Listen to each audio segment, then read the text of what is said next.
mind ठीक तमरे एबे अभ्यास में एक समय बोका रही तमे तेडु करी तुमके भग्नांश संख्या को लिखा जाय नै कि माने तर सदा बेले एक हर लेखा मोट संख्या टा को एठी लिखा जाय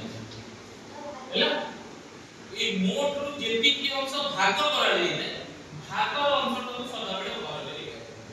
जाय जानि पर एठी भाग अंश लिखा जाय कोन लिखा जाय भाग अंश टा को ऊपर लिखा जाय है मोट टा को तळे लिखा जाय सेई व्यक्ति मु कहली 4 टी बिस्कुट को केते बिस्कुट को 4 टी बिस्कुट दुई जण लोकक मध्य भाग करिबा एटा को हमें भग्नांश रे केमिति लिखिबा 4 टी बिस्कुट को दुई टी लोक रे भाग करिबार अछि ताले हम भग्नांश रे केमिति लिखिबा 2 विभक्त 4 सेई मोट बिस्कुट संख्या है 4 एटा हम तळे लइया दुई जण को भाग रे देबार अछि तेणुका को ऊपर पकेई जानि परलो लेखिबा का असुविधा हो कि अच्छा कहलियो 5 और 7 के जेते बडे हम भग्नांश रे लिखिबा कोन हबो एई 5 और 7 याको हम भग्नांश रे केमिति लिखिबा कहलो कोटा कोठी रहइबो वेरी गुड 5 विभक्त 7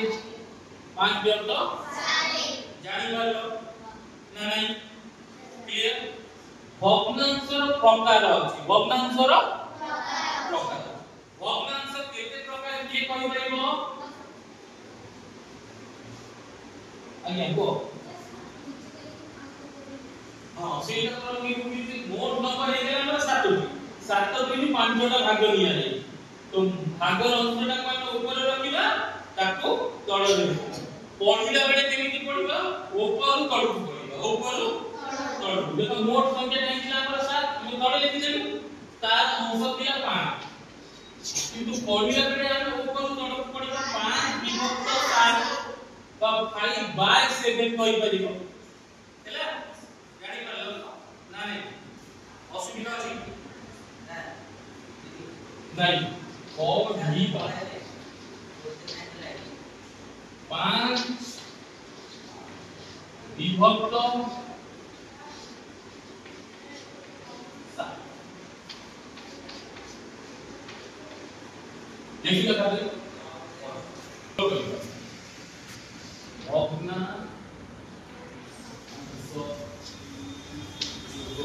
कौन लिखा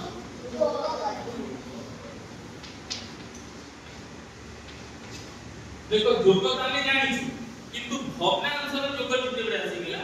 जे टिके हमर कोन अछि एक्स्ट्रा कार्य करा जाय सेइटा को हम एठी प्रथम बुझिबा देखो हम लिखि 2 विभक्त 4 ओ 3 विभक्त 4 एटा को हम जोग करिबा कोन करिबा जोग करिबा प्रथमे 2 टी हरर लॉस को बाहर करिबा हैला 2 तो 4 3 तो 4 देखो यार लॉस को बाहर करिबा दरकार नहीं कोन होई ना 2 टी जान को हर हम सेम अछि 4 4 अछि जेते बेले भग्नांश रो हर समान थाए सेते बेले हम कोन करिबा ना गोटिए संख्या को नहीं 4 को नहीं कोन बोलो 4 को नहीं एति हम का पर कोन करिबा जोटा लॉस को हमर रहिला 4 आज्ञा को एई जो लॉस को भागला हमर 4 प्रथम याको हर रे करिबा प्रथम हर रे केते लिखाई 4 लिखाई 4 हरण 4 गुणन लबरे लिखि अछि 2 रे गुणिबा मझिरे कोन अछि विषय ताहे प्लस चिन्ह पकेइ बाटे पुनी एई लॉस को द्वितीय भग्नांश हर रे हरिबा गुणन 3 गुणन